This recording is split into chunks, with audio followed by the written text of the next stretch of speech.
Help me ducks. Simon here. How are we doing? Do you know that music is so calming?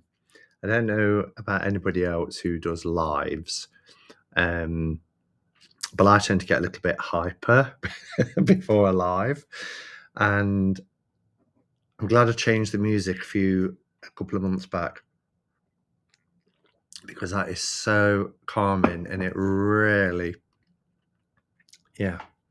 puts me in a nice frame of. And I was just sat here listening to the music, but also trying to time things. And then I looked up and I thought, I wish you guys could see the sky at the moment because it's absolutely incredible. It's the most deepest pinks and purples. I can't turn the laptop around because I've got wires and all that, but in fact, let me try something because I want you guys to see this. Oh, it's going to be a bit grainy. It's going to be a bit grainy. Let me airdrop it to my Mac. Bear with. I haven't even done the hellos and introductions yet. I just want you to see it before it disappears. Okay, send airdrop. MacBook or iPad? MacBook. Hope you don't cut the connection. Yeah, there we go. Okay, save that to the desktop. And then add an overlay.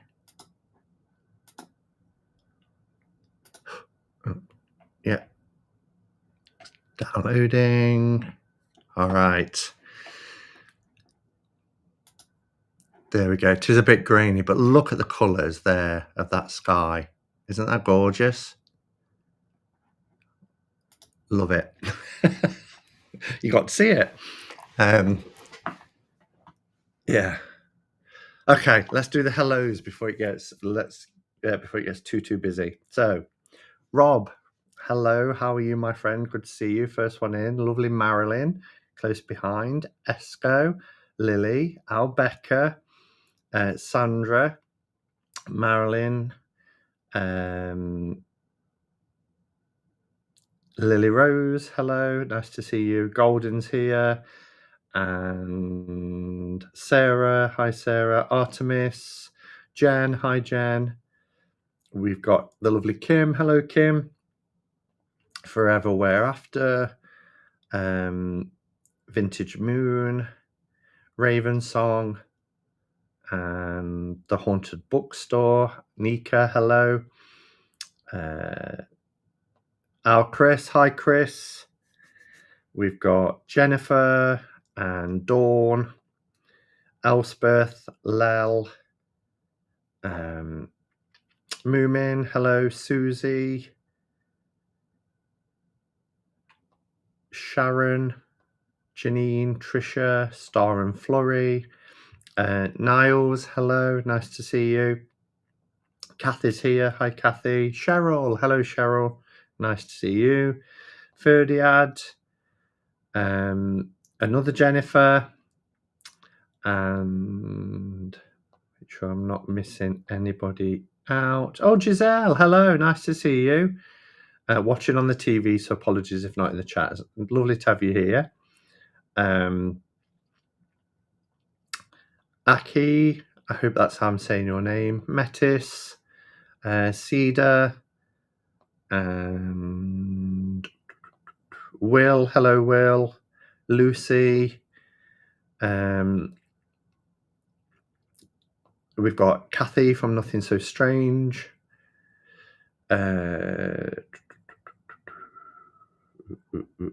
I think I've said hello to everyone. Tarot Trouble has just jumped in. So welcome. Have we all got a cuppa? We got a cuppa. Now, like last week, I'm wearing a jumper again. I've dug one out. I've not been able to wear this for a couple of years. So victory. But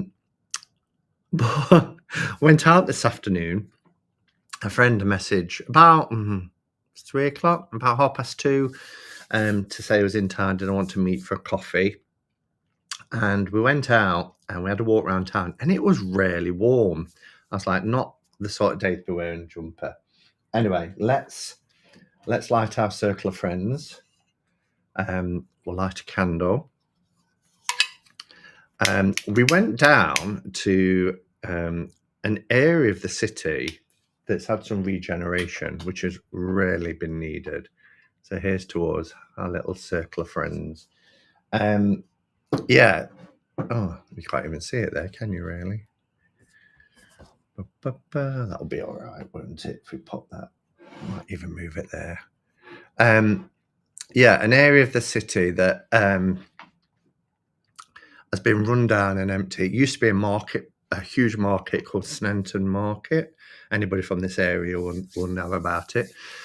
And it's been empty. And then we've started to get lots of cafes and art shops, and it's very indie. They only got indie units there because even though it was an outdoor market and there's a big outdoor space, it's where the pagan market will be in 2 weeks' time, the Samhain market. And there's avenues with structures, so brick and glass structures in these avenues. And if you saw the Samhain market vlog I did last year, you'll get a sense of it.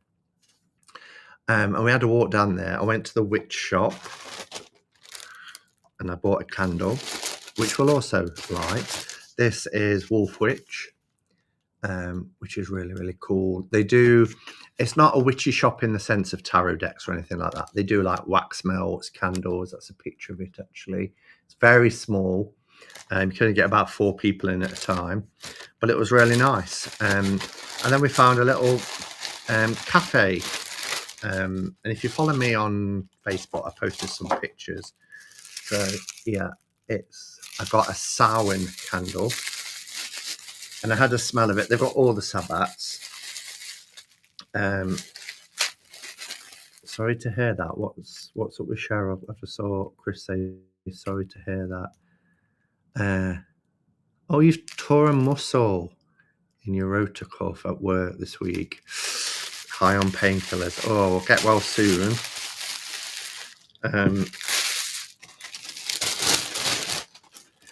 Yeah, and we sat and had a nice coffee. Again, it was lovely and sunny. But so this is the Samhain candle, and this one is it's Sabbat Botanical Essential Oil Candle. They have crystals in them as well, and this one is ginger, clove, and wild orange.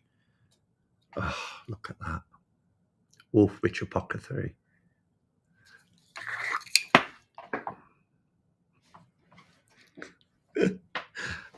Drop the lid. That's the inside of it. It's got a wood wick. It's got little loose. But the smell is gorgeous. What did I say it was?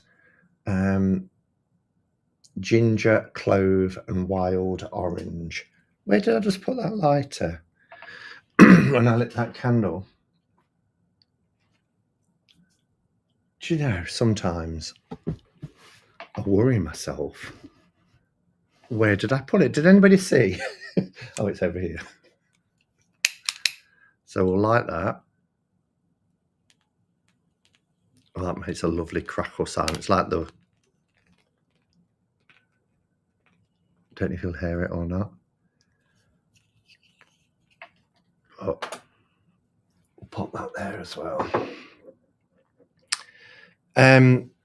So yeah, that candle sounds amazing. It is. It smells really nice. Hello to Maya, and hello Thace as well, who've come in, and anybody else that's come in, like Raven Tarot. Bee's here. Hi, Bee from Kelly Sunflower. Laurie from Craggy Brook Witchery.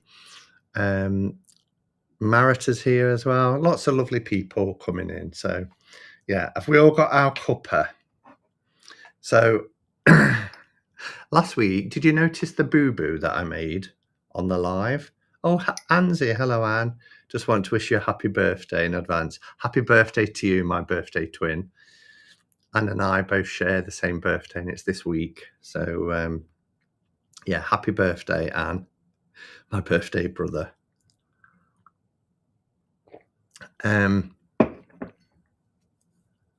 What was I saying? Who knows? It's gone.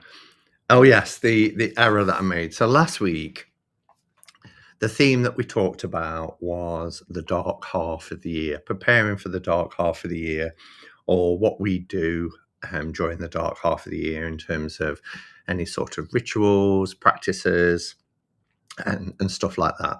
And it was good fun. Don't know why Ferdiad's been held. Oh, I can see why he was held. I thought you was avoiding boo-boos and boobies in cards. What have I just showed? What have I just showed that's got boo-boos and boobies? I didn't even see. I'm going to light some incense as well. Yeah, so stick with the plan, Simon. Keep on track. This is what I have to do sometimes, you know, because I start saying something, then I go off on a tangent. And while I was doing it, somebody in the chat mentioned about ancestor work, and I said, "Oh yes, I am going to be talking about ancestor work because I'm coming up to that." And then I think I just got a little bit conscious at the time, and I was like, "Okay, we need to wrap it up." And it wasn't until afterwards. You said boo-boos as a mistake. Oh, did I? Oh, as in, yeah, I made a boo-boo. I'm with you. It wasn't until afterwards I thought, you never did the ancestor bit. And I looked at my notes on my iPad and I was like, completely missed it out. And then I thought, well, I'm not going to be doing a Cuppa catch-up and cards for weeks because I've got things on. But I have. So I do have a few things coming up. Next week, I'm doing a catching up with. And the catching up with is with Ross Salerno, who is the artist and creator behind the New Choice Tarot de Marseille and the New Voice Tarot. And he reached out to me last Sunday, I think, saying that he's putting a new version of New Choice Tarot de Marseille onto Kickstarter, and he'd love to come on and chat. And I've wanted to speak to Ross Salerno for ages, and I said, I just don't know why we've never got round to it, because, well, that's a lot of good, isn't it?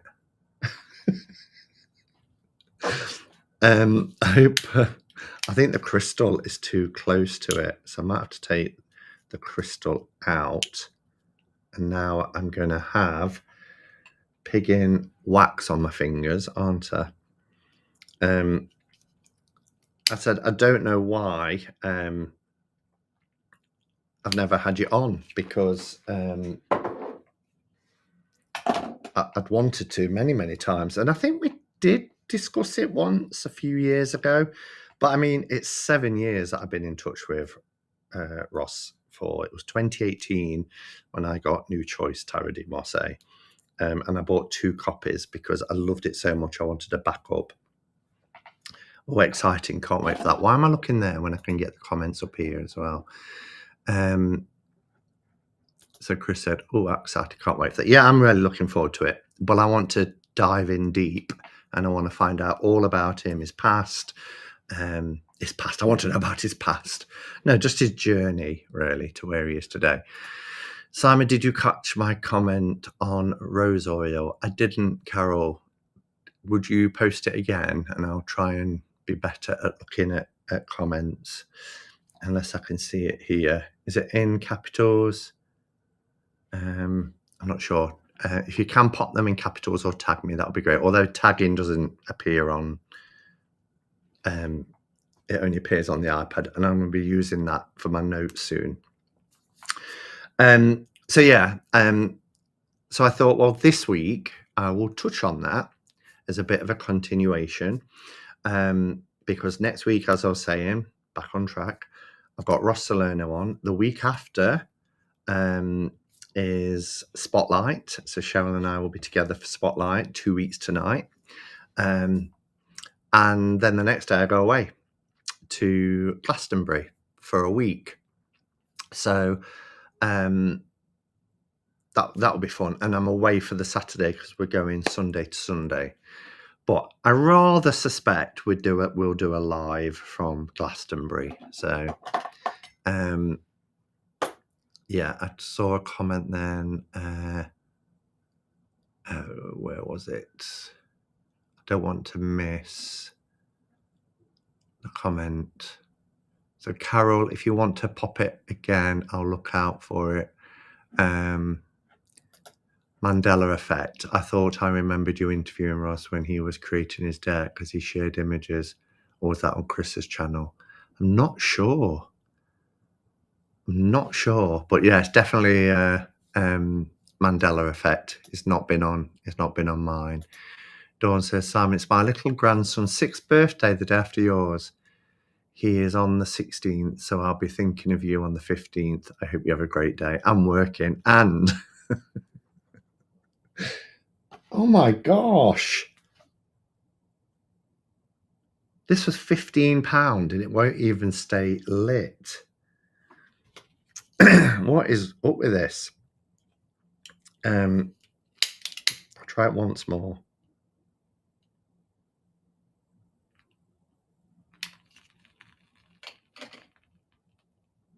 It just dies, look. It just dies.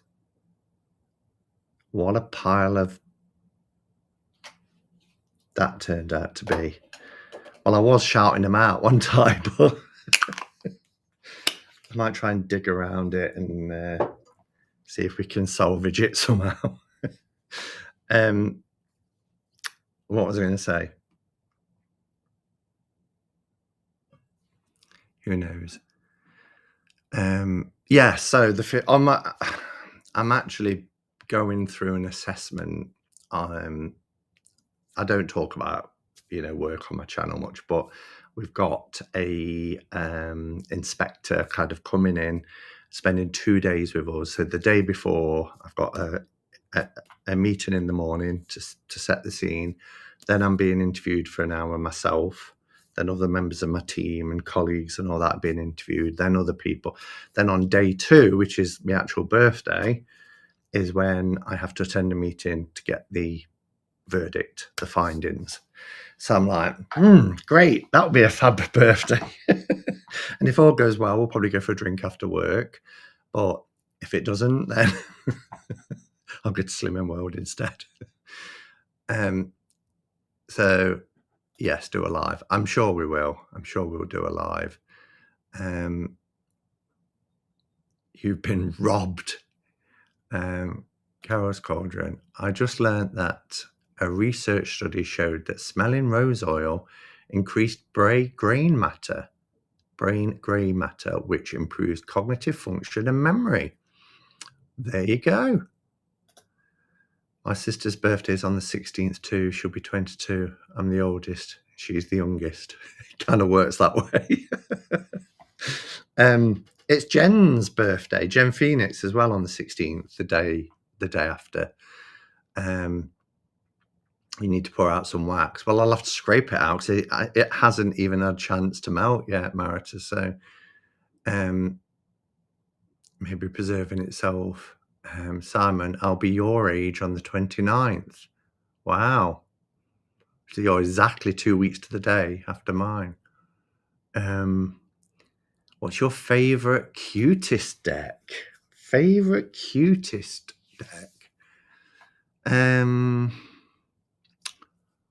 Possibly Smith Tiny, the new version that I showed over the summer. That's pretty cute. I like Magical Forest. There's so many cute decks. I'm not a huge cutesy person, but when they're done really well, then I do like them. Still go for a drink. Yeah. Rushes to buy rose oil. I need it. kind of, but it's not Ofsted. We had Ofsted last year, so that's out the way for a couple of years. But that sort of level, but more on my area.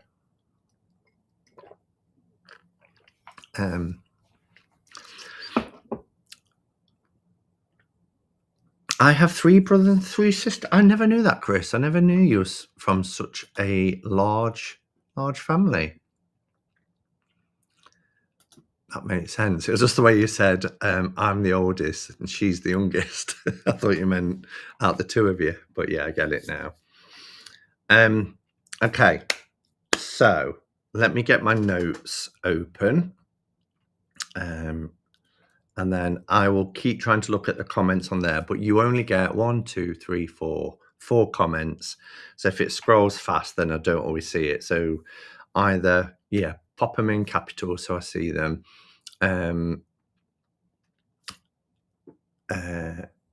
it's not. I can't really say Lily Rose because we're not really, supposed to talk about work and stuff, but it's not performance management. It's an external company coming in. But yeah, that's as much as I can say, really. I perhaps shouldn't have even gone there, but I was trying to explain that, everybody's saying, I hope you have a lovely birthday. And part of me is like,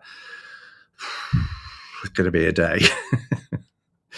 But I've got some lovely gifts. I've got them on the sofa here. So I might even do a video showing them. It might not be on the day though, because I'm going to be out from like 7 in the morning and not back till late in the evening, particularly if we go for a drink after work. But let's get the notes open. All right, so and I've also done some banners again, but if I show comments, the banners go off, so they're not really that effective, really. But we are going to start with ancestral work. What is it? Because we talk in the community a lot, don't we? Things like shadow work, inner child work, path working, ancestral work.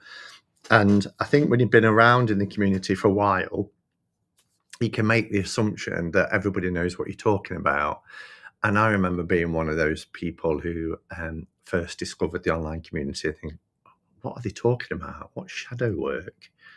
And what's this and what's that? And I asked lots of questions. So, if you're not familiar with what shadow work is, why can't I get this to? There we go. Then we'll go through it, really. And it's going to be different things to different people, isn't it? Let's be honest, because what I might consider ancestral work and what I do as part of ritual around ancestral work is going to be different to all types of people and how they do that, particularly if you're from a spiritual tradition, if it's linked to culture and things like that. Then this isn't a one size fits all, and I really want this to be a interaction. I'd love to hear, if you do ancestor work, how you do it as well.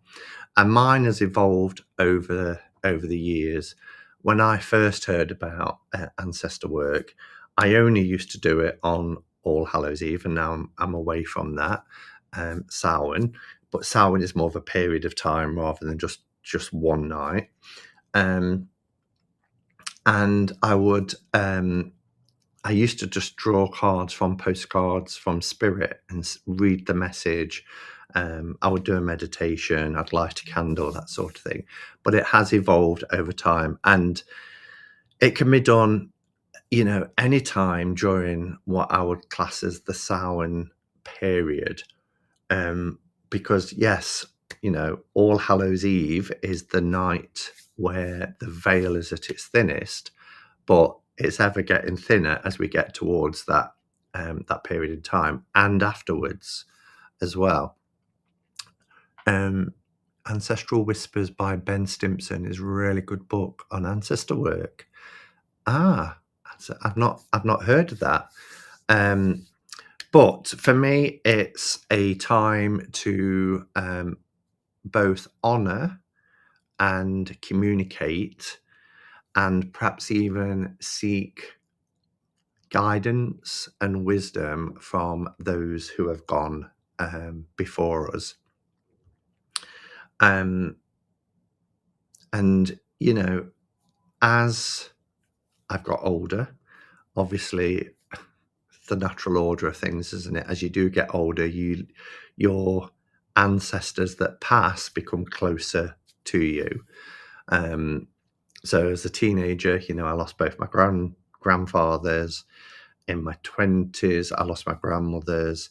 Um, uh, when I was 19, I lost my dad, and I lost my mum quite recently.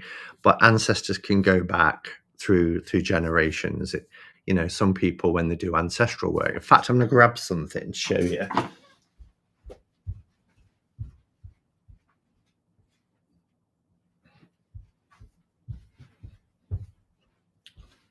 Some people go back, and do like shamanic work and go back to ancient ancestors as well. And this is something that I picked up. In fact, I think I was with you, Sandra, wasn't I? This is just a little. I put this one on there because it looks like a load of logs piled up. But this is an ancestral altar. It's done by Win Abbott, and it is gorgeous. I don't know if you can see it or it'll pick it up, but it's all speckly as well in the clay. It's beautiful. And it's the same on the inside. And when this is lit, in fact, I might be able to show you. It might show. It sparkles with the flame reflecting against the walls of the cave. But this is an ancestral altar, and it makes quite a nice centerpiece as well for things like when you're doing your ancestor work. And I really love it. I don't know if you can see the two wolves. And then there's things, I'll just take that so it don't slide off. There's things on the floor. She's got a drum in her hands. She's got a stick with an eagle's head. She's got a little altar here with offerings. It's really beautiful. And then you've got the trees at the front, look, which is really, really nice. You're with me because I spotted it.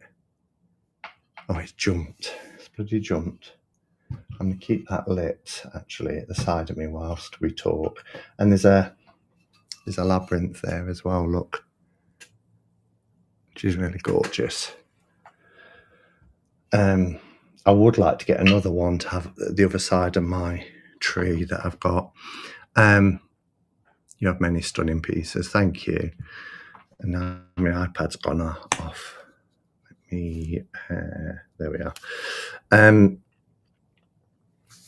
Yeah, so it's up to you what sort of ancestors you want to connect with, whether it's your nearest and dearest or whether it's ancestors going back through your bloodline.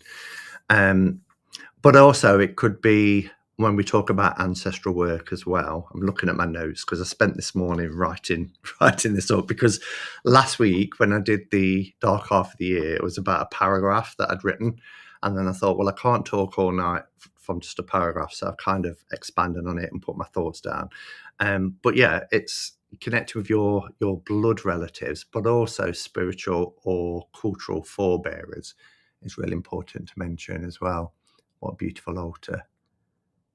Have you been to Chesterfield? They have a really nice crystal and metaphysical shop. I've been many times. Curious Goods, I think you're talking about, which is in the Shambles. Yeah, love going there. I also bought the Oracle deck, Oracle X, which is by the owner of the shop. I even think Deanne ordered that as well when she saw it all the way in the States. So let's go back to me banners. We'll go through each bit that I've made notes on. So honouring the ancestors. However you want to do that. So for me, it's about dedicating a space. So I've got places in my home that I would class as either altars or kind of sacred spaces. But when it comes to doing ancestor work, I like to create a brand new space, and it's only there to use temporary, whether that's a part of my desk or I've got next to my big table under the window, I've got my god and goddess and things like that. I've got a little table. It's kind of like an occasional table, and that's sometimes nice to just dedicate a space to it. And then it's totally up to you what you place on there. But for me, it will be things that connect me to my ancestors. And usually it's things like photographs, heirlooms, candles, crystals. So for photographs, I've got, this is one I've shown before. Usually it's in my bedroom until this time of year, then it comes out. I've also got a photo of my mum, who's always on my desk. Those who have gone before you as an older person, I also like the idea of getting closer. Yeah. And that's words are powerful, aren't they? Gone before you, because we will go too, and it's just the order of things. Gone before you. Yeah, because we're all headed in that way. And then, sometimes people offer food and drink, seasonal fruits, that sort of thing. I don't always do this, but I remember years ago people talking about a bowl of water to reflect or to reflect the spiritual realm. I've got a little black mirror which I usually put out now, rather than, and that's the one, Sandra, if you're watching this, that we picked up at Wizards and Witches when I went to Skegness a few years back. But that all those things are symbolic, and they act for both remembrance, but also respect for your for your ancestors. A couple of things. I've got a little box. So this is a special box, and in here I've got things that are important to me. So again, what I should have said as well is about cleansing the space first. Whenever you're setting up a altar, I would recommend, and again, it's totally up to you how you do it. There's no gatekeeping here. There's no right way or wrong way. It's a very personal thing, doing ancestor work. But cleansing, I tend to use Florida water for cleansing. I've also got some Chalice well water and some white spring water. But depending on the surface, I don't always like putting water onto wood. But I will use something like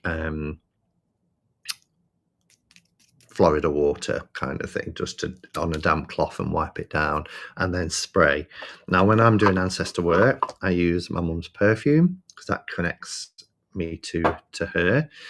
I have things like my dad's ring. He had the same name as me. I know most of you know me as Simon, because that's what I am known as. But my full name is Brian Simon, and my dad was Brian Richard. So that's his ring. And I've had that since I was 19 years of age. Now this connects me to my grandparents. So this was my grandmother's locket, and I don't think I ever saw her not wearing this. She always had this locket, and I used to say to her when I was very little, "Will you open your locket?" And then I can remember saying to me at one time that she didn't want to keep opening it because it was falling apart, so it's very delicate. But on the inside, it's very faded now. There is a picture of my grandmother and granddad. And I dreamt about them this week, and I've never dreamt about them. It's really bizarre, isn't it? But again, I think it's because we're coming to that time of the year. And I have an app called Glide, which is a video messaging app. And me and my sister glide every day, and we have done since 2015. So 10 years of using Glide. And I'd had a dream about my mum and my grandma, so mother and daughter. And I said to her, I said, never dreamt about Nana, because we used to call her Nana. And I said, I remember in the dream leaning to talk to my Nana. My mum was here, and I leant forward and I said, Nana. And I remember in the dream thinking, how strange does it feel to say Nana after all this time? And I said to my sister, as I got into bed, I would say, right, hope you've had a good day. We've been up to much, and we say good night. And we always do that, and we always have for the last 10 years. And I said, I had a dream about Mum and Nana this morning. Well, that night, or the next morning, more like it was about 4 a.m., I had a dream about my grandparents. And that's the first time I've ever dreamt about my granddad. And he died when I was 16. I'd just turned 16. I was still at school. And he was the first person as a relative that I knew that had passed. And and I just thought, the veil is getting thinner, and depending on what you believe and what you feel, then I believe that ancestors who live on will communicate through things like dreams or smells, or they come into your thoughts more often, perhaps. Sandra uses sage and Palo Santo to cleanse. Did you ever use those items for psychometry? I use this ring. So this also is my granddad's wedding ring. I didn't get this until my grandmother passed away, which I was 24 when she passed away. And this is my granddad's signet ring. Now, it was quite unusual, and there's an engraving on here. Now, it was quite unusual for men to have wedding rings in the 1940s in this country. They didn't tend to bother. It used to be, but my granddad really wanted one because he was going to war and he wanted that connection. And I used this for psychometry when I did the development circle in 2001. And it brought quite a lot of stuff up. And then I've worn it ever since. It was actually my wedding ring when I got married as well. I had it enlarged in the States, and currently it's on my thumb. But I tried it the other day, and it does fit now on that finger. But I just want it to be a little looser yet. So it's still on my thumb. But so these again would be great for items to put on an ancestral altar. According to Latvian folklore, the veil thins at the equinox and lasts until the solstice. Yeah, I think the darker half of the year anyway kind of lends itself to that. What else have I got that there's lots of little personal things. There's some these are stone.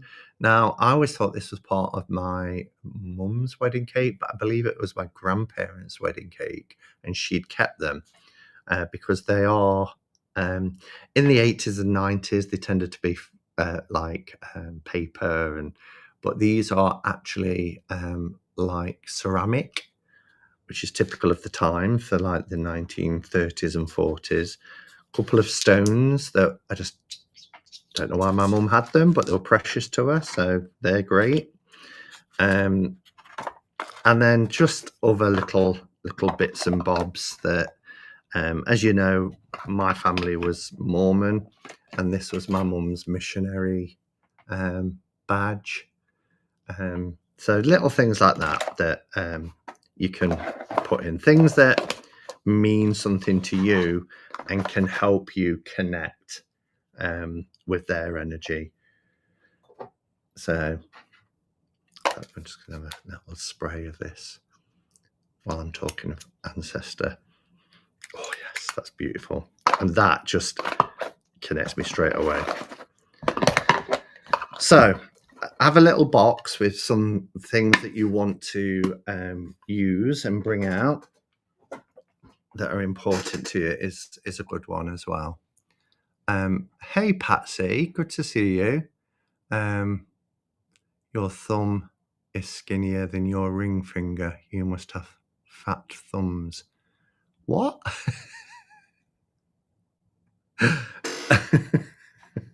Okay, so communication. Let me go to the next banner. Communication and guidance. So a lot of people say, well, this is all great. You created your space. You've thought about your items. But how do you communicate? And again, everything I'm saying tonight is how I do it. That's all I'm imparting here is just my way, and everybody else's way is going to be different. But I use meditation. Some people use prayer, and prayer is a word that I think gets misinterpreted sometimes. Prayer, spell work, intention setting, invocations, affirmations. For me, that could all come under the umbrella of prayer. I think when we think of prayer, we imagine, like in a church praying, but it's not always that case. But I usually start, and those that have stayed with me, either here or if I've gone away, like with Sandra at Glastonbury, when we do any sort of ritual, there's always meditation part of that, either silent meditation or we'll put on some music, either instrumental music, or We All Come From the Goddess, which helps me to get into a meditative state as well. Some people use trance, which is fine as a way to connect with spirit. What I would say is to ask for protection as well. But I usually ask for protection and insight, because you've got to think about why you are wanting to connect with your ancestors. And as I said at the beginning, for me, it's about insight and any sort of and a lot of the times drumming. Yeah, Becca, drumming's a good one. A lot of the times it's a communication through, and maybe it's because I don't like the titles of the clairs. But when I did do development circle, I was told that I was a natural clairsentient, and I had to go away and look at what that was. But that's why psychometry works well with me, because I do feel things, and if I think that I've had some sort of response, it's usually a feeling that I get. I don't hear words, or not for many, many, many years. And I don't see spirit, again, not since I was a child. But for me, it's a feeling that I get. But also, it's about asking for support in life's challenges. I think a lot of the times, again, if you're a Christian or whatever denomination, lots of people pray because they want help with a particular situation. For me, doing ancestor work, I do believe that, yes, we all have our guides, but I also think when our loved ones pass on, that they join that band of guides that you have. And I know that, if anybody would want to watch out for me in the hereafter, it will be my mum, because that was her mission in life. So why won't it be in death? So, sometimes when you're doing ancestor work and you wanted to make that connections, it's about that sort of guidance, but also some support with life's challenges. I use prayer for connection to one side, as they were Orthodox Christians. Yeah, and that would work, wouldn't it? We're talking about best ways to connect.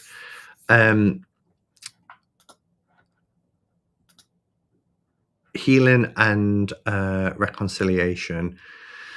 So, not always for me, but I think it's important to mention it as well, that it can involve addressing any patterns of trauma. And again, when we do shadow work and inner child work, that kind of thing is key. But sometimes, and I haven't, as I say, I haven't had to do it, but it's important to mention that a lot of people do ancestral work as well, because there's some reconciliation that needs to happen. Not everybody has been as fortunate as I've been in life in terms of not needing to do that healing and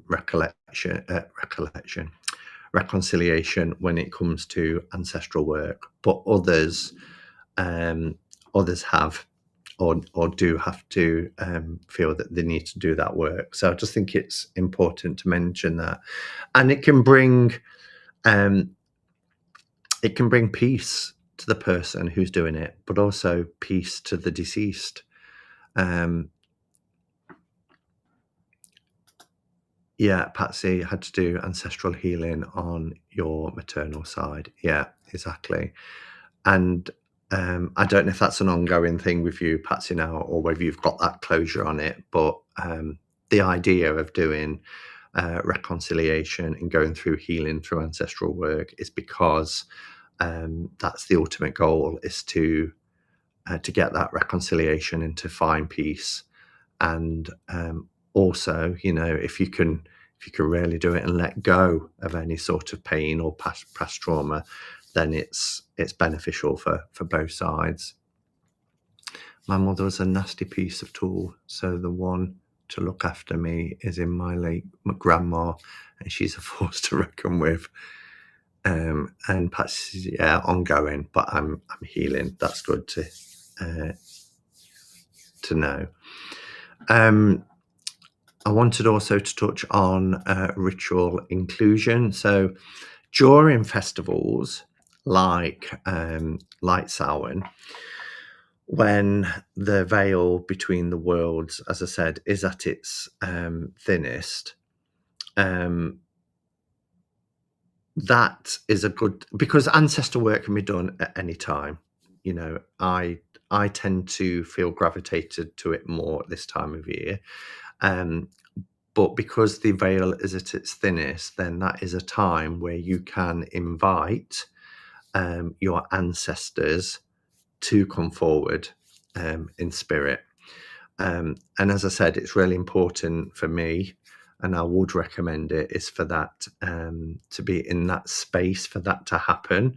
A particularly emotional place to be, emotional stability to be able to do with that, and also to make sure that you're protected in the best way possible as well. But also, lots of people who have done ancestor work invite their ancestors forward to take part in a ritual celebration. So when I talked earlier about putting seasonal fruits, nuts, some people have put wine forward, almost like offerings, but inviting our ancestors forward to enjoy the celebration of Samhain as well is something that people find quite important. Just going to switch back to the comments, see if I've missed anything. Mother's love is eternal. Sandra and Smell. Some say you should spray your loved ones with their favourite scent, so you know when they're around. Yeah, and that's what I was showing there, a perfume. And it's a perfume that I used to buy for my mother at least every year, whether it was a birthday or Mother's Day or Christmas. Whenever she got low, she always used to say to me, "Oh, get me some Lamont."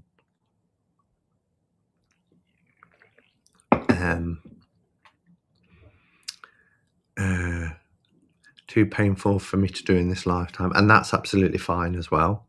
It's not for everybody, and nobody should feel that they've got to do it. My grandmother is the one who told me to get a tarot deck in a dream, which felt real and started the journey. Wow. Sandra says, I think my dad wanted to take part in my Mabon celebration, as he was right here when I lit the candles. That's cool. How does one? Lots of people will bury them or eat them. So you could digest things that you've put forward. A lot of people, if they leave it out for a prolonged period of time, will perhaps bury them afterwards.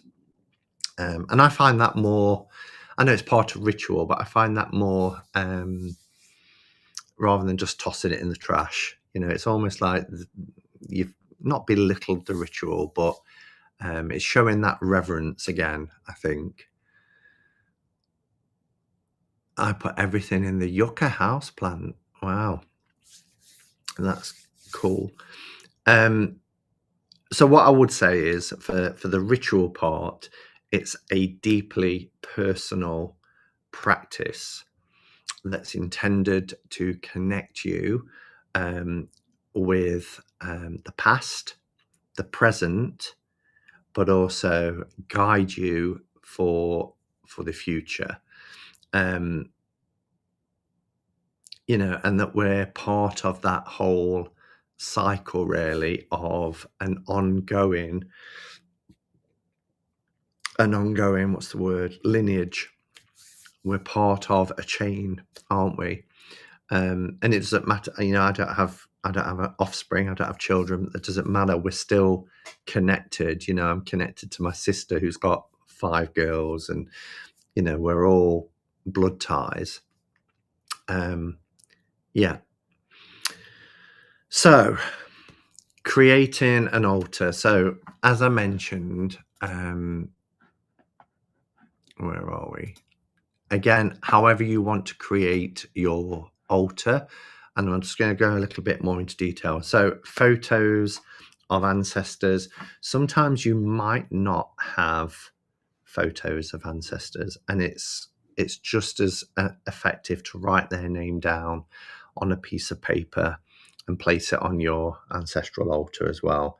I've got a photo album in the hall that was my grandmother's, so it's got her mother, who I never met, long past before I was born, and her dad, and I've got great aunties in there.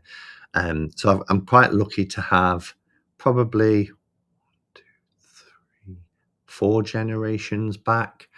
But lots of people do things like genealogy. As a Mormon, we was encouraged to do genealogy. So again, you can write names of ancestors that you want to bring forward. As I mentioned, personal objects and family heirlooms are great to place on altars. Foods like bread, nuts, seasonal fruits. Honey is another one that often gets used, putting out some honey, and wine. So again, whatever you want to put.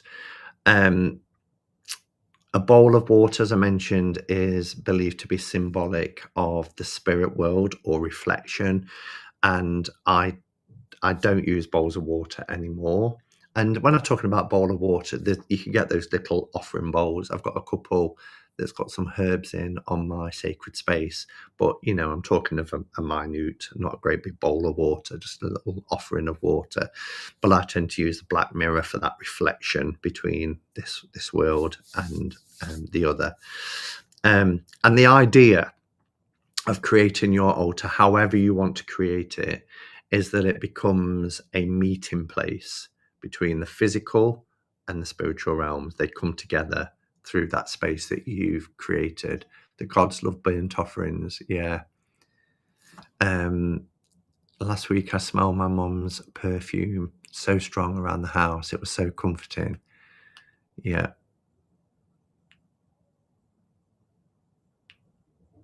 Yes, that's a good point, actually, Ferdiad. If it needs to go in a rubbish bin, you can do it intentionally, releasing the offering to go to the best place to be disposed of. If you can't compost or bury, yeah, it's fair enough.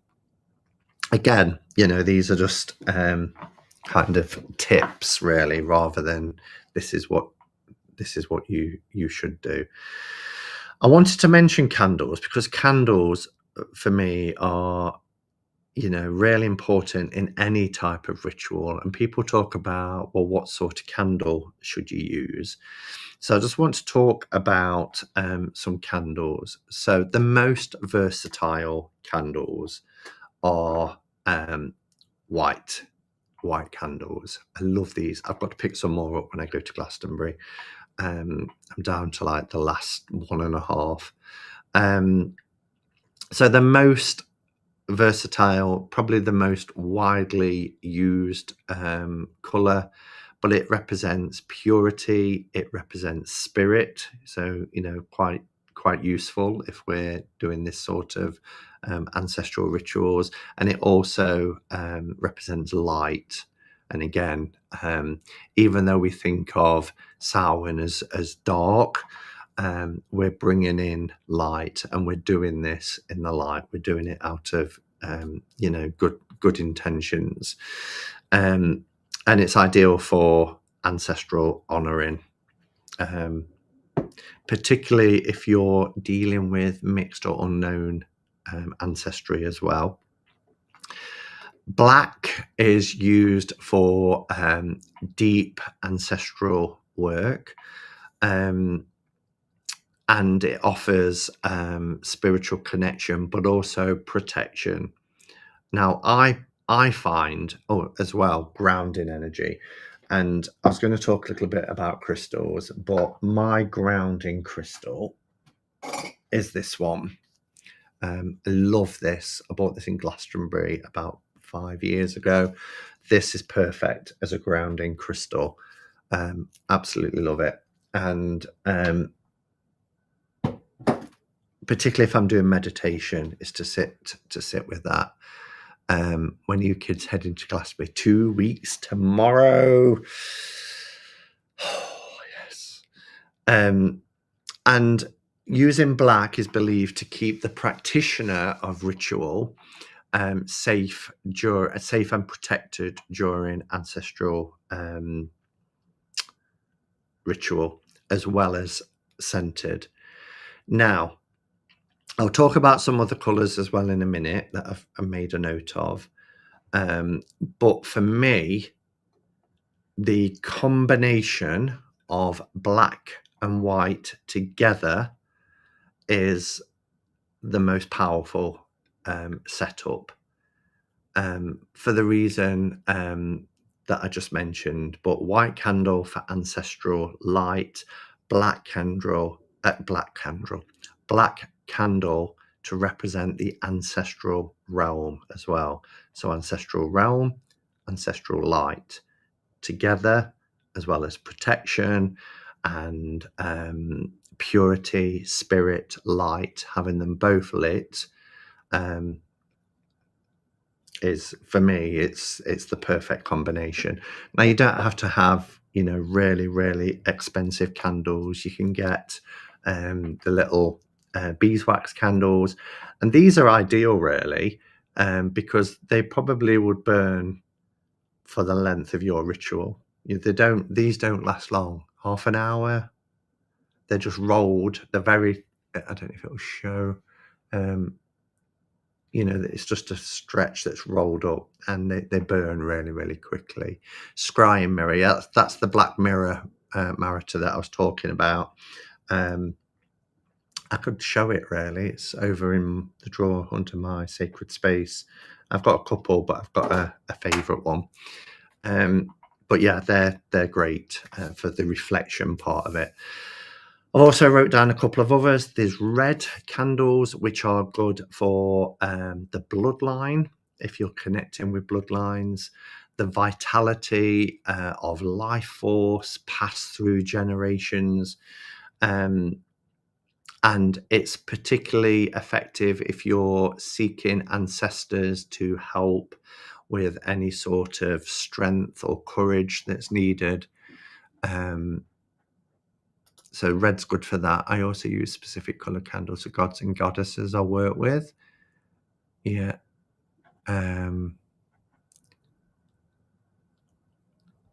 It can be a slab of polished obsidian or just a piece of glass painted black. Yeah.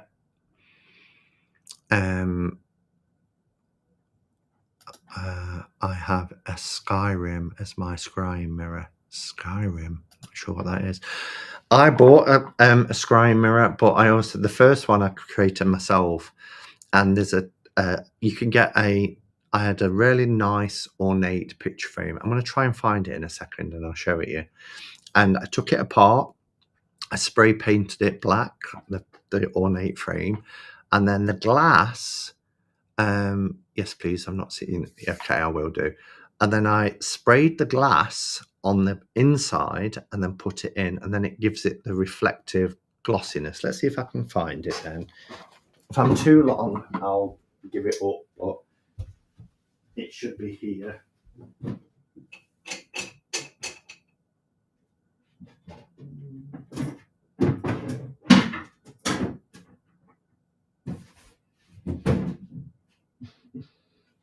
Might need my torch.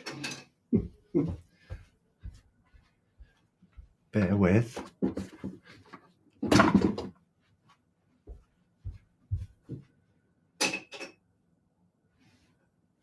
Ah, there you are.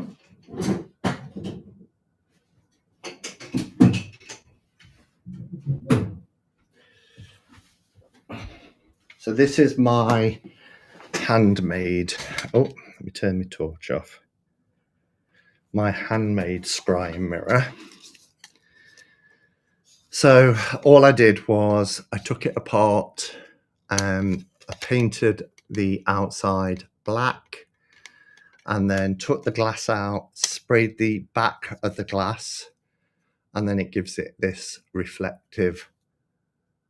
Oh, it's beautiful.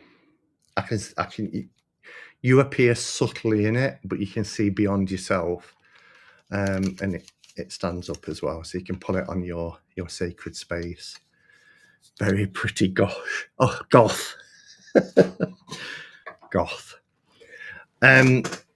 Yeah, so I didn't move the banners on, did I? Because I'm talking about. Oh no, we're all right. So red is good to represent the bloodline through ancestors and generations. Gold or yellow candles represent wisdom, guidance, and the enduring flame of memory. I love that. I might have to light a gold or yellow candle this year because I really like that. Perfect for when you want to call upon ancestors for insight and clarity. And then purple, think of your crown chakra. This is to open the spiritual connection and reverence, sometimes used when performing divination or trance work as well. Do you keep it covered, Simon? No, because it's in a drawer face down. So I guess it is covered, but I don't put a cloth over it because it's locked away. Well, not locked away. I've left the big light on. The big light. I would if, but then I've got a crystal ball that people always say, oh, you should put a cloth over a crystal ball. Again, a little bit superstition. It's around superstition and stuff, and I kind of rebel against that sort of thing. But you're welcome, Lily Rose and Little Bunny Foo-Foo. I love that name. Little Bunny Foo-Foo. Yeah, so, but for me, having the combination of black and white beautifully represents that communication between the two worlds, light and shadow, living and dead. Patsy usually burns red candles, but I think I'm going to go for gold as I like that idea. Yeah. Okay, so the next bit, how are we for time? Okay, we're doing all right. I don't want to leave anything out. Invocations, again, what I would recommend for invocations is write it. Now, I am the sort of person that likes to write things down because I know that when I'm caught up in the moment, I want, and rituals don't have to be perfect, but I want it to flow. And so I have, you've seen it before, my book of shadows, if you like. And I've got everything in here to do with my practice. These are the words from We All Come From the Goddess. This is me as the who I am in the tarot.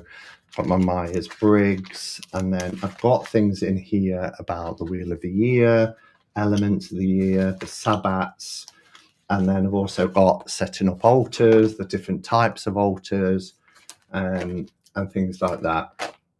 And then I've got altar items and what they all represent.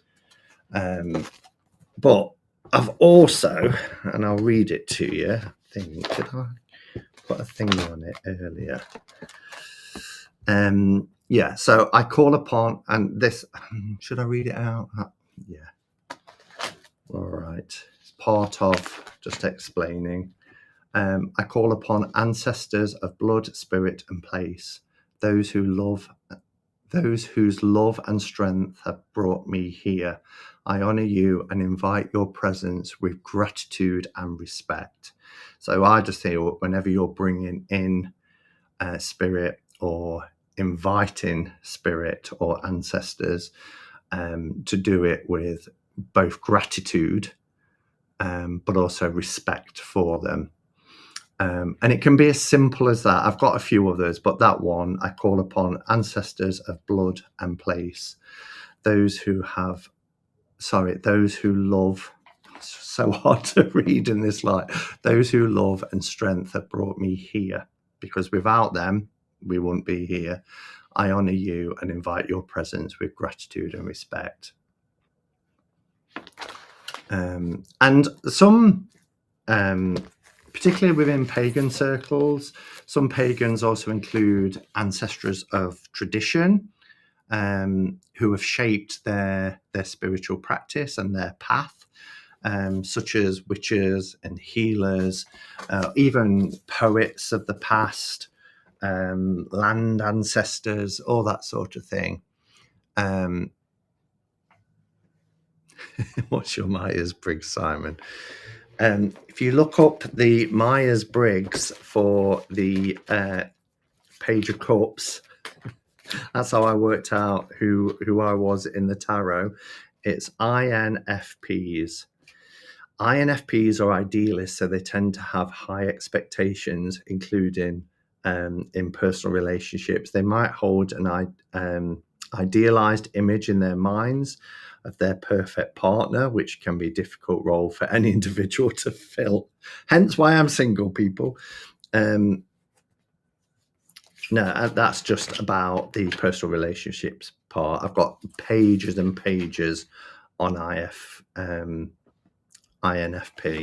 and I've got INFP in the Page of Cups, and then all about INFP.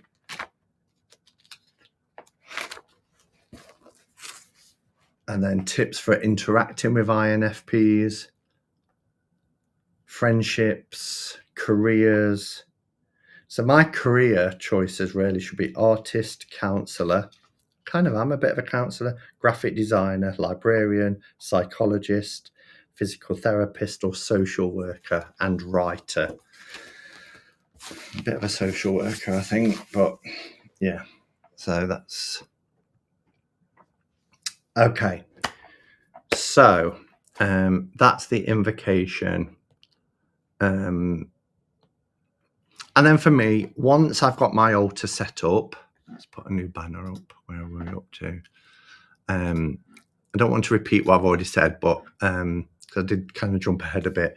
But once I've got my altar set up, once I've got my candles selected and lit, for me, I sit quietly and I meditate. I do use divination. Of course, I use divination. Um, some people as well. I did when I used to pull postcards from spirit. Um, some people will use things like pendulums as well as a way to communicate. Others will use talking mats, spirit boards, whatever you want to call them. Um, and then I usually finish off with just writing a few things down in my journal about, how I felt, um, that sort of thing. What kind of came through, and just a little bit about the experience, um, all in all. And as I said, for me, when I sit in meditation with my altar set up, I've done my invocation, and then I'm open. I'm open to receive, and it's sometimes just sitting very patiently and very quietly. Um, and then obviously you're going to close your ritual, which is also important. So the gratitude and farewell. Just something like, I thank you for walking with me tonight. And then again, I always say at the end of my videos, don't I go in peace? But I say the same thing, go in peace and may your blessings remain, or something like that, which is quite a usual sort of gratitude for whatever comes through, whoever comes through, and how you're touched or how you feel that you've received a message. And then it's really important for grounding and closure. Do revelations. I don't know if I'd call it, I don't know if revelations is the right word, Jen, but I would say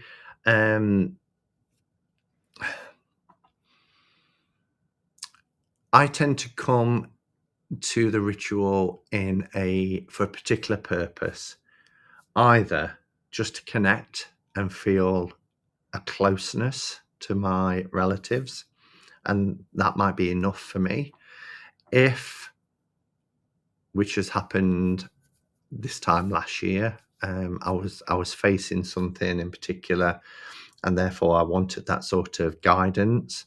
Then I would, sit in meditation and wait till I felt that whatever I was processing, that lots of people describe it in certain ways, and I'm reluctant to describe it in a certain way because it sounds very religious. Because when we was in church and they used to talk about the feeling the Holy Spirit, they would say things like a burning in the bosom and all this kind of stuff. And if I use words like that now, it doesn't sit right with me. But just that sort of, that being spoken to internally, that feeling, do you know what I mean? So you could class that as a revelation, I suppose, but yeah. So when it comes to grounding and closing, it's really important that you've already given your gratitude, you've already said thank you, but it's really important to ground by, and somebody asked earlier about what you do, it was Robin, about what you do with what you've offered. A great way to ground is to eat and drink as well, because it's very physical. It's a very physical act. And if you've put out some fruit, then, once you've given thanks, and you remember, lots of people bring in ancestors to share in the festival of Samhain. So, eat in remembrance of them. That sounded religious as well, didn't it? Do you know what I mean? With them. Eat the fruit, drink the wine. It's very grounding. Not everybody can go out and connect with the earth, but I think it's really good if you can touch the ground and connect with the earth. But yeah, and any kind of emotions that have been stirred, to sit with and process is really important as well. And a good way to do that is to journal about it. I also wanted to share a little quote, and I'm just going to talk about tarot. At its heart, ancestral ritual is about worship. Isn't about worship. It's about relationship, keeping the bonds between generations alive and meaningful. And that's what ancestor work is. Not worship, relationship. And isn't it great that, that we do have opportunities to keep our loved ones alive in here, and if you do feel like I feel, I know some people hear and see, but for me, it's a feeling that stays with you, even though you've grounded and you still walk away, and for days after with that same kind of feeling. And that's a really important and powerful thing. So, divination is just as equally important to me when doing ancestor work. And again, lots of people will choose different types of decks. And all I would say is, if you're unsure of a deck to use, then choose one that invokes lineage, history. If you like ones, even like trees, with roots and things like that, that just kind of connect you, or anything to do with cycles. I've used, I nearly said Cynthia Payne, Silicon Way. Shimmer and Veil, I just find, is a very spiritual deck and is great for ancestral work. It's called the Shimmer and Veil, the veil between the worlds, but it's beautiful for that sort of thing.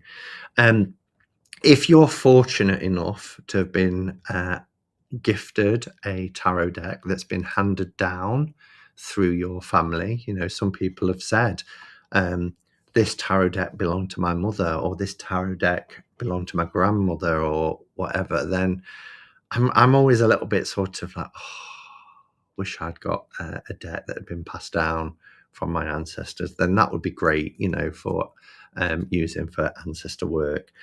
But any that remind you of your ancestors.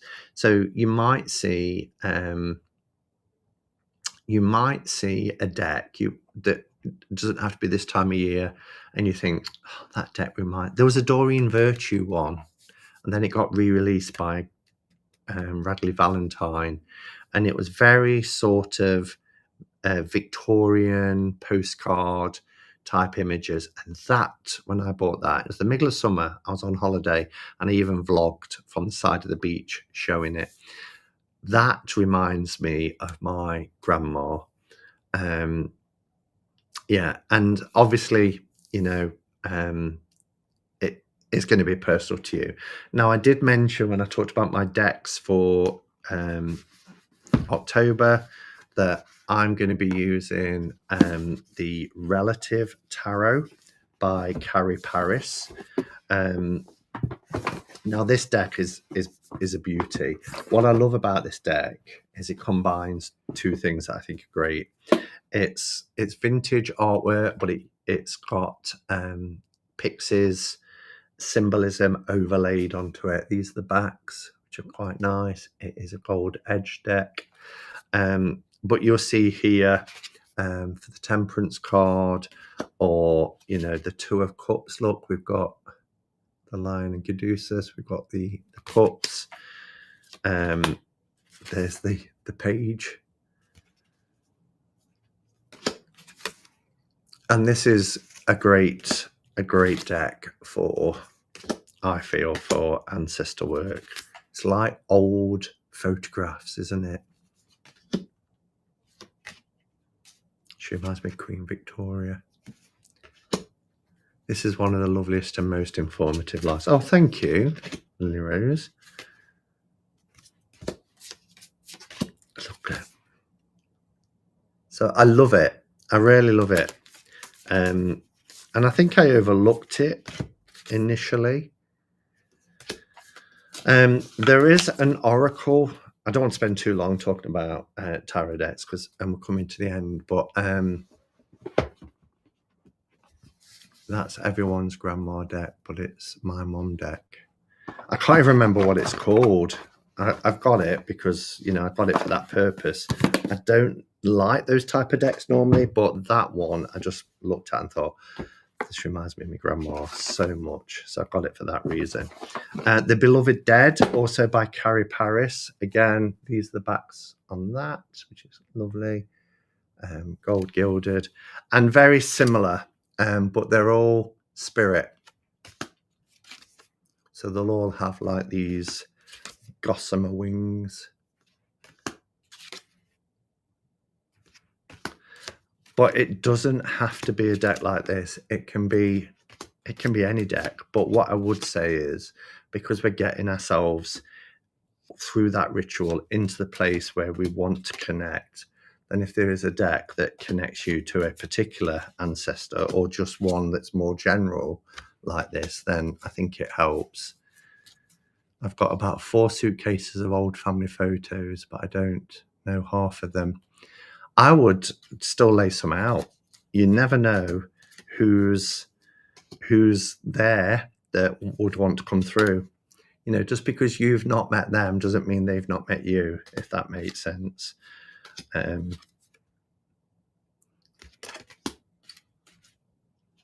at that, the witch card. So again, this is a brilliant, brilliant deck as well.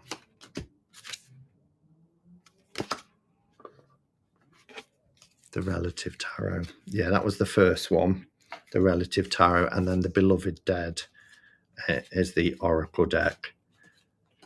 But both fantastic. I love that picture.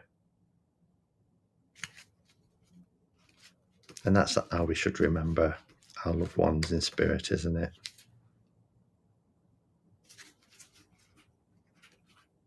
There's Queen Victoria.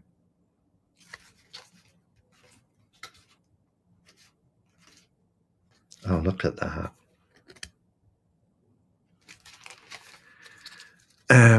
Anybody else experiencing vivid dreams lately? Yeah, and I'm not somebody who remembers my dreams. And my dreams, I always remember, the ones I remember are the ones in the very early hours before I wake up. They're usually anywhere between 3 and 4 a.m. I try to remember. Okay, we haven't got time to do a spread this week, but I have written something down. And again, you can play this back. But how to use tarot then. So obviously shuffle whilst thinking of your ancestors. You can draw one card and have it as a focal point, a key message. Or you can have a 3 card. So one would be, you know, when you're shuffling, you might want to ask things like, what do you wish to tell me? What message do you bring from our ancestors? What wisdom from my lineage needs tending to now? And then reflect on the symbols in the card that comes up, and again, journal what comes through. Antiquarian tarot would be good for ancestor readings too. Becca says, something to remember though is when you call out to one spirit, they can all hear you, so keep that in mind. A 3 card spread, you know, the obvious one is past, present, and future. What's coming through from the past? What do I need to know now in the future that will guide in the present that will guide me to my future and have that ancestral influence coming through? Or what has my ancestors you know, shaped me as a person to the person I am now? What do I need to carry forward? What do I need to release? These are things as well. So your past is kind of like your legacy, any sort of gifts or any burdens that you need to get rid of. Your present is what's alive within me now, and your future is what to nurture, how to heal, what to continue. And then again, for those people who perhaps need to do some reconciliation or healing, think about, again, with cards, this would be like a 5-card spread. Who were they in life? What they experienced, how their story reflects or conflicts with your own. What can you learn from their experiences and therefore help to heal? And what can you offer them in return? And that could be honoring them, gratitude for them, or forgiveness of them. So place a key card that was selected in ritual on your altar, that particularly if it's encapsulated a message, and then leave it there for focus for however long you want to do that for. So that's something that I would particularly find useful. Is I don't tend to do one. I will do. I'll lay some cards down, particularly if I'm using a combination of tarot and oracle. But what I think I might do, because I quite like that, is having that one message. So I could ask for a clarifier, and that could be from the oracle deck. I could do a tarot reading using the relative tarot, and then call a clarifier from the beloved dead. I think what it was called then, from the beloved dead oracle, and have that as a focal point on my sacred space. Okay, we're nearly at past. Yeah, and I'll just put that quote back up. At its heart, ancestral ritual isn't about worship, but relationship, keeping the bonds between generations alive and meaningful. Anybody got any final questions before I pull a card? Santa Muerte can work well. Yeah. A lot of good info. I'll definitely rewatch and take notes. Thank you, Will. Thank you, Jen. That's nice of you to say. And Judith, thank you. Does anybody think that they will do some ancestral work? I'm really geared up for it now. I try and do it every year. I think there was only probably one year where I didn't get to do it. But doing the study this morning and writing these notes for tonight's live really got me in the mood for doing some ancestral work. So after the card pull tonight, and I've written it up and posted it into the Hermit's Cave, I think I will do some ritual work. I do it daily, Simon. Brilliant. Sandra always does it at this time of year. I do ancestral work with every new and full moon. Brilliant. Yeah, and it doesn't have to be just because it's Samhain. Yes, it's believed to be most effective, but I also think that, if you've got a loved one in spirit and there's an opportunity for them to connect, they will, and they do, sometimes even without ritual, but ritual helps us to get into that frame of mind and be at the right frequency to be receptive, I think. All right, let's pull a tile.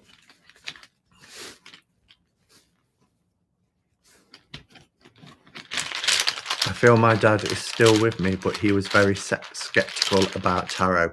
In life, Moomin, in life, I like to think that on the other side, there's the fullness of knowledge, isn't there? And the skepticism that you feel about things in life might not, necessarily transcend beyond Thank you, Kim. Samhain's my favourite time of the year. Celebrate those who have passed on. Let's see what this might be. Would it be? No, I'm not going to say anything. Oh, okay. Oh, I think I know why she's come up. The Queen of Cups. Queen of Cups is a message then for the week ahead. Be open and receptive to undercurrents of emotions around you this week. Be empathetic and be ready to offer comfort and support. Remember that acts of kindness really do make a difference, and lead with that. Lead with kindness. Be calm and be grounded. We've talked a lot about that tonight, but I really feel that the Queen of Cups has come forward because there might be some emotional instability around you. I don't think it's necessarily you, but around you there'll be some instability, some emotions that are need for you to support with, and lead with kindness. Lead with kindness, be calm, be grounded, and be supportive this week. My significator card. Brilliant, Tamoya. I can imagine that with your particular belief system. You've talked about that previously years ago. I remember watching you years ago talking about that. All right. Lovely to hang out with you all. Thank you so much for being here. And yeah, if you do ancestral ritual, enjoy, and feel free to leave a comment here below as well afterwards to let me know how you got on with it, particularly if you've watched this and you're thinking, I'll give that a go, and you've not tried it before. But all right, take care, everyone, and until next time. Oh, don't forget, next week, Ross Salerno, and in 2 weeks, it will be Spotlight. Until next time, go in peace. Namaste and blessed be.